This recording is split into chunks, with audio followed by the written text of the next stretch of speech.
레이저에서 레이저 빔이 출력되는데 레이저 빔의 단면이 원이라고 하겠습니다. 이 원의 지름 1mm입니다. 그리고 레이저 빔 전자기파입니다. 모든 전자기파는 그림에서와 같이 전기장 성분과 자기장 성분을 갖고 있습니다. 레이저 빔이란 전자기파에서 전기장 성분의 진폭이 0.7 메가볼트/메타라고 하겠습니다. 그러니까 요만큼의 높이에 해당되는 전기장의 크기가 0.7 메가볼트/메타라고 생각하면 됩니다. 그렇다면 레이저 빔이란 전자기파에 있어서 자기장 성분의 진폭 구해보도록 하겠습니다. 전자기파에 있어서 전기장 성분과 자기장 성분의 비가 뭐에 해당되냐면 전자기파의 속력 광속에 해당됩니다. 광속을 표기할 때 보통 소문자 C로 표기합니다. 그러면 여기서 B를 C분의 E로 표기할 수도 있겠죠. 근데 여기서 분모에 있는 요 E가 전기장 성분의 진폭이라면 이 B는 자기장 성분의 진폭에 대응돼야 됩니다. 그래서 자기장 성분의 진폭을 이렇게 쓸 수 있습니다. 전기장 성분의 진폭 0.7 곱하기 10의 6성 볼트 퍼 메타 대입하고 그 다음에 광속 3 곱하기 10의 8성 메타 퍼 세크죠. 자기장 성분의 진폭 2.33 곱하기 10의 마이너스 3성 테슬라에 해당됩니다. 앞서 이야기했듯이 전자기파는 전기장 성분과 자기장 성분을 다 갖는다고 했습니다. 전기장 있는 곳에 단위 부피당 이만큼의 에너지가 있습니다. 전기 에너지 밀도입니다.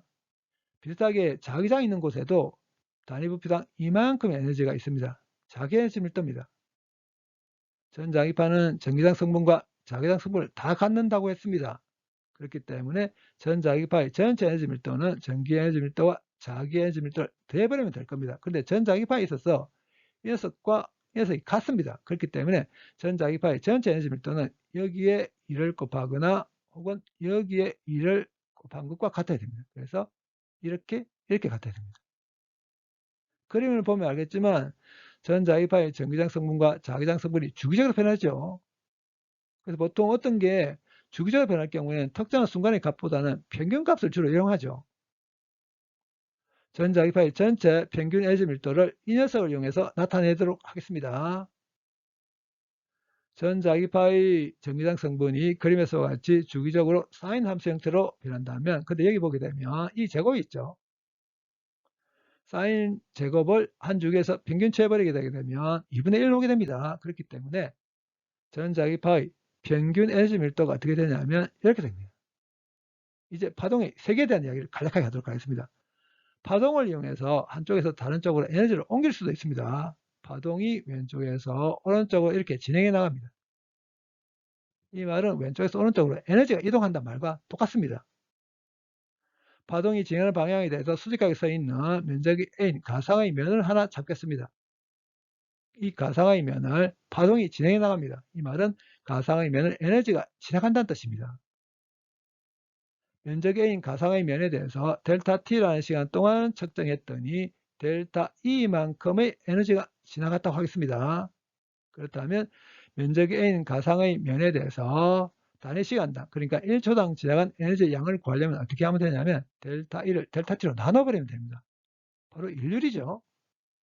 일률의 단위 와트죠. 근데 일률이 에너지를 시간 나눈 거죠. 그렇기 때문에 와트가 줄 퍼 세크와 같아야 됩니다. 근데 이 녀석은 면적이 A인 가상의 면을 1초당, 그러니까 단위 시간당 지나간 에너지의 양입니다. 근데 이제 구하고 싶은 게 뭐냐면 단위 시간당, 단위 면적당 지나가는 에너지를 구하고 싶습니다. 일단 단위 시간당 지나간 에너지를 구하려면 델타 E를 델타 T로 나누면 되죠. 거기에다가 면적으로 나눠버리게 되면 단위 시간당, 단위 면적당 지나간 에너지를 정할 수 있습니다. 근데 델타 T분의 델타 E가 P니까 이렇게 쓸 수 있습니다.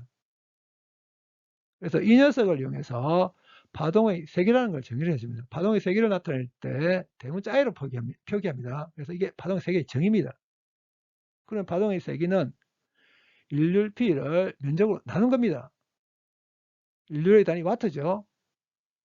그러면 파동의 세기의 단위는 와트 퍼 메타 제곱일 겁니다. 근데 와트가 줄 퍼 세크와 같다고 했었으니까 파동의 세기 단위를 이렇게도 쓸 수 있습니다. 근데 좀 전에 에너지 밀도가 나왔죠. 에너지 밀도의 단위는 줄 퍼 메타 3성입니다. 그런데 여기에다가 메타 퍼 세크를 곱해버리겠습니다. 그러면 여기 메타 하나 없어지게 되죠. 그래서 분모에 메타 제곱되게 됩니다. 그리고 여기 세크가 분모에 곱해져 곱해지게 되죠. 이 말은 에너지 밀도의 단위에다가 메타퍼세크를 곱해버리게 되면 파동의 세기와 단위가 같아진다는 뜻입니다. 메타퍼세크 속력의 단위죠.